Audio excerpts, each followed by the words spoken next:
Welcome to Supernatural Tales from Mammal's Front Porch, the podcast where ghost stories aren't just campfire tales, they're family tradition. I'm Heather Perrin, author, lover of haunted history, believer in the unexplained, and your host for this storytelling journey into eerie folklore, fictional frights, and true paranormal encounters from around the United States.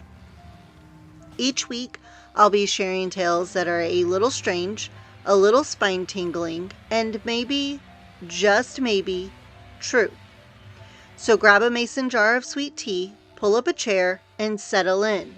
Because here on Mammal's Front Porch, we believe the veil is just a little thinner when the sun goes down, and the stories, well, they have a way of finding you. Welcome back to Supernatural Tales from Mammal's Front Porch.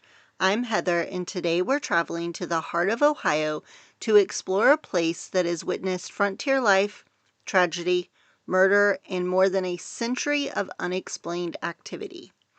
The old stone house looks like a relic from another time, and in many ways, it is. But the stories inside it are still very much alive. To understand why this house is so active, you have to go back to the early 1800s, when Granville was still a frontier town. Ohio wasn't the settled, bustling state that we know today. It was wilderness, thick forests, rough roads, and long stretches of land where the only sounds were wind, water, and whatever animals were brave enough to come close. Travelers heading west passed through Granville on horseback, on foot, or in wagons, often exhausted, hungry, and desperate for a place to rest. And that's where the old stone house came in. Built around 1808, the house served as a tavern and inn for travelers. It was one of the first substantial buildings in the area, made of stone instead of wood, which made it feel safe and sturdy in a world that was anything but. People came through its doors seeking warmth, food, and shelter. Some stayed for a night, some stayed longer, and some never left at all. The tavern was run by a man named John Ruggles, a figure who appeared in early records as a businessman, a host, and, depending on who you ask, a man with a temper. Taverns in those days weren't like the cozy pubs we imagine now. They were rough places where strangers gathered, where alcohol flowed freely, and where tempers flared quickly. Arguments broke out, fights erupted, and sometimes those fights turned deadly. One of the earliest and most enduring stories tied to the old stone house is the tale of a traveler who was murdered there. The details have been blurred by time, but the core of the story remains the same. A man checked into the tavern, got into an argument with someone, possibly over money, possibly over a woman, possibly over nothing at all. And he never checked out. His body was found the next morning, beaten and bloodied, and the man responsible was never brought to justice. Some say the killer fled town. Some say he stayed and lived out his life, pretending like nothing happened. And some say the victim never left the house.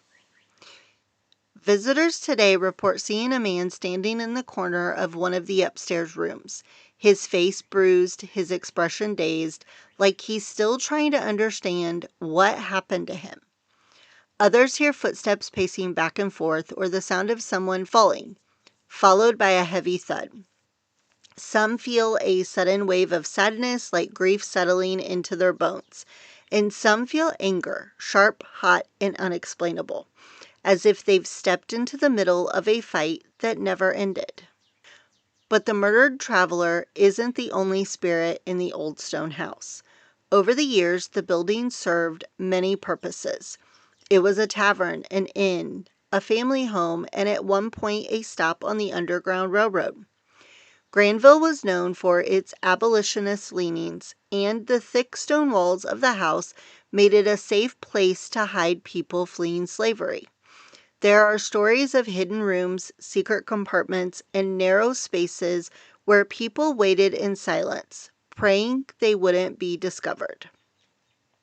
Some visitors report hearing whispers in the halls, soft, urgent voices speaking words that they can't quite make out.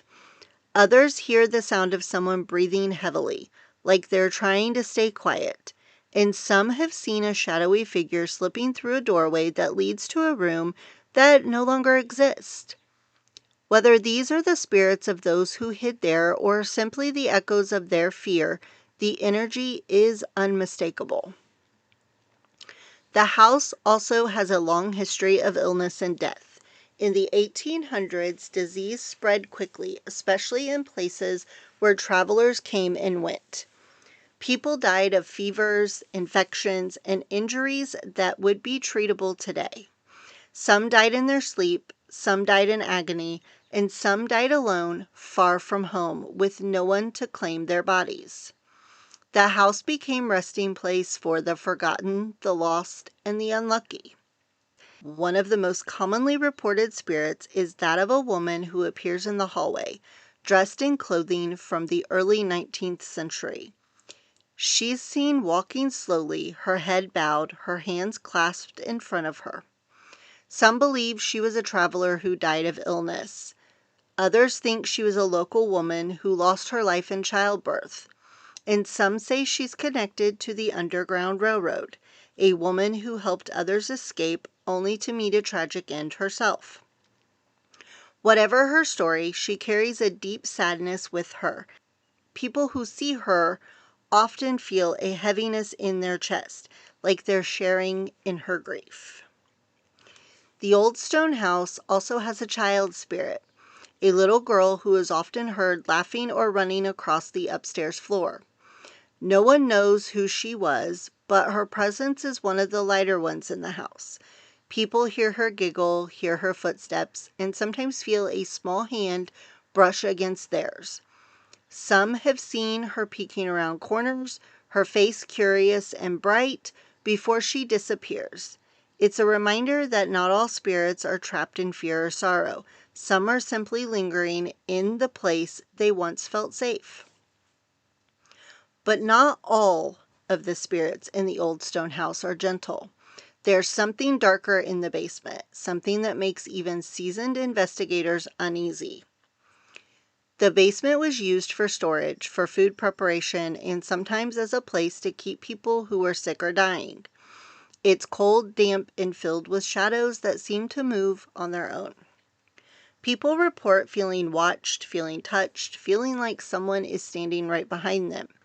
Some hear growling, some hear footsteps, and some refuse to go down there at all. There's a story about a man who was kept in the basement after falling ill.